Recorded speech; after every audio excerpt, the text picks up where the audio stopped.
Hi, welcome back to another episode of the Million Dollar Fast Track, where Barron's top producer, Erin Botsford, helps advisors answer the most pressing questions. Now, today's question really uncovers the differences in financial planning process because it's focused on the risk side of the balance sheet. And so the question is, what does that mean? What exactly does it look like? What is the difference between risk side of the balance sheet and the others, and how can I use that? So, Erin, there are lots of advisors we've spoken with who do retirement planning and comprehensive planning in that space, but they learn about the other side of the risk side of the balance sheet so much later that it just blows their mind. So, tell us more about what that looks like to bring that into your business. Right. I always say there's two sides of a balance sheet. There's the investment side and there's the risk side of the balance sheet, just like any other, balance sheet, income and expense. Most advisors focus on the investment and the retirement side, and they leave out a huge piece of what they should be covering. I focused because I wanted to differentiate myself. I became a Barron's Top 100 advisor because I was able to differentiate myself from all the other advisors that were out there, the noise that was out there, by focusing on the risk side of the balance sheet.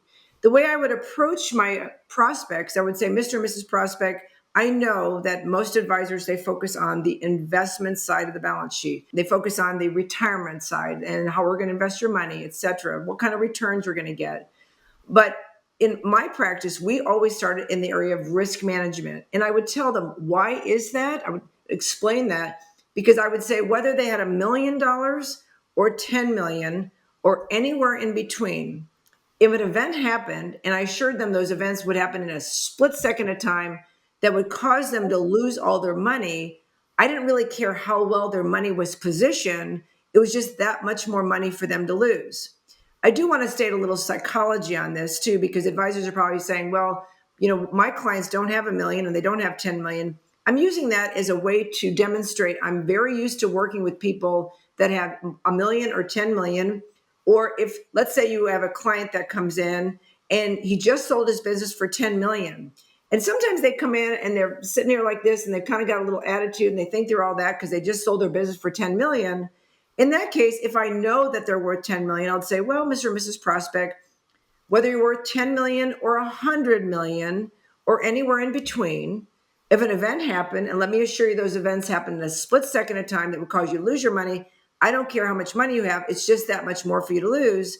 Well, what you've done is you've used their net worth, what they've either told you or what you're guessing, as the baseline. And then you've 10 times that to make a point that not only are you comfortable working with and advising people that have their same net worth, but you actually are comfortable working with and advising people who have 10 times the amount of money they do.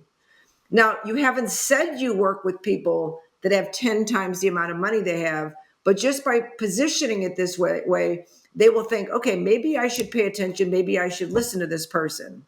So I tell them this is why we focus on the risk management side. And then I go into a bunch of questions to ask them about those risks. And so I love that. I think that you give that disparity between, 1 million or 10 and 100.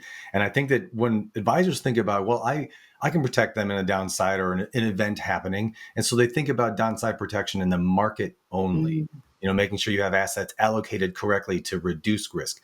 But you're talking about a completely different event happening. Tell us more about what kind of events that can come along and just become train wrecks. Yeah, that's what we call them, train wrecks. Well, I show them, I draw a little circle and I put an L. I said, Mr. and Mrs. Prospect, this is your life. It's obvious by the fact that you're sitting here in front of me, you've done very well with your money.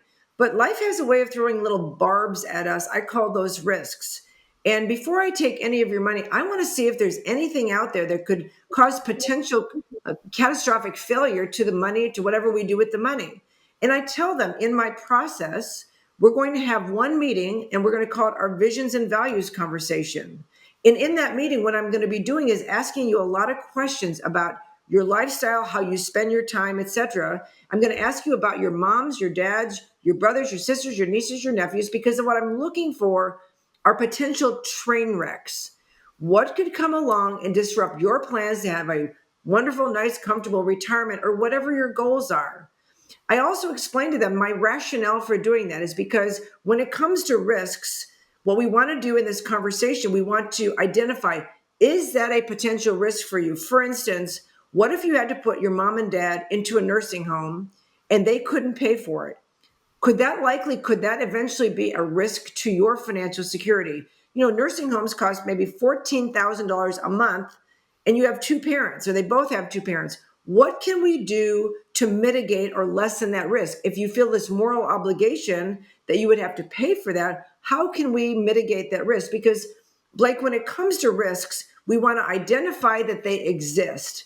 Just putting blinders on that, la la la la la, those things might not happen, is not good financial planning.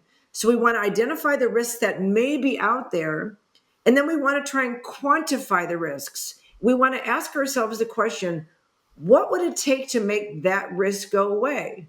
Because as financial advisors know, there's really only two things you can do with a risk. You can either transfer that risk through some means. Maybe it's buying a long-term care insurance policy on that mom or dad. Maybe it's setting aside money in 529 plans for the children, the grandchildren, your nieces or nephews. It's really all based on who you care about, who your clients care about, and what kind of financial obligation would they feel toward taking that risk off the table. So again, the only thing you can do with a risk is transfer it through some means. Sometimes that's buying a long-term care policy. Maybe it's buying a term life insurance policy on your adult child because all they have is health insurance from their employer. Maybe it's setting up a 529 plan for kids, grandkids, because the only other alternative your clients have is to assume that risk and just pray that that doesn't happen to them. And so I always say the one risk that we do all have to assume is the risk of our own health. So we eat well, we take care of ourselves, we exercise, but otherwise, risks are out there. And if they do come along, and trust me, they come along all the time, what that could result in is catastrophic failure of the plan that you're trying to design for your client. Yeah, and I think the biggest takeaway from all of that right now is that so many people in general are relying on hope being the strategy to keep them out of risk or out of trouble. So we definitely know hope is not a strategy. And when I think about the events, I think about, well, if this is not about market, I think about accidents. I know health issues come along, but what things can come along that are completely unexpected, and how can that wipe someone out? Well, it turns out that car accidents are the biggest threat to your prospect and your client's financial security. And we do want to have a discussion about that with them, especially if we find that they have teenage children driving automobiles in their personal names. And this happens all the time. And so you'll find out, so you're telling me you have an 18-year-old down at Texas A&M University. Is he driving a car in your name? The interesting thing about it is they'll be really proud. They go, yeah, he was a great student, and we bought him a brand new Camaro to take down to Texas A&M. And I do have a lot of pregnant pauses, and I'll say, okay, so, God forbid, what happens if he's in a car accident someday and he happens to hit a plastic surgeon, and now you're being sued for $25 million? How does that play out in your overall plan? And truthfully, Blake, they are completely blown away by that scenario because nobody's ever brought that up as a threat to their financial security. It gets worse if that 18-year-old has had a couple of cocktails because they may think that, oh, they're fine, they have umbrella liability insurance. Well, first of all, you'd be so amazed to hear how grossly underinsured your clients are, especially wealthy clients. They're like, oh, yeah, we have $1 million of umbrella liability insurance. Well, how does that play out if your son hits a plastic surgeon? If the son happens to have had a couple of drinks, if the son had one drink, drinking for an 18-year-old, he's a minor, it's an illegal act. And of course, the insurance company is always looking for ways to get out of paying any claims, so they would just deny that coverage. And so a lot of people, again, they're surprised, especially men in particular. They're typically prepared for a 10, 20, maybe even 30% decline in the stock market. They've kind of factored that into their psyche. But typically what they're not prepared for is a $25 million lawsuit because they sent their son away to college with a brand new car. Yeah, it's devastating to think about because I think, well, the guy would see the market as it's okay, it'll come back, we're fine, but there's no way to be fine in an accident like that. So, man, that's huge, very impactful. So, if you're listening to this episode right now thinking, man, I'd really like to upgrade my comprehensive financial planning and command much more significant planning fees because of the things that I've learned to address through some of your questions, just head to erinbotsford.com and book a one-on-one consultation to learn more about the ways we can help you take your business to the next level.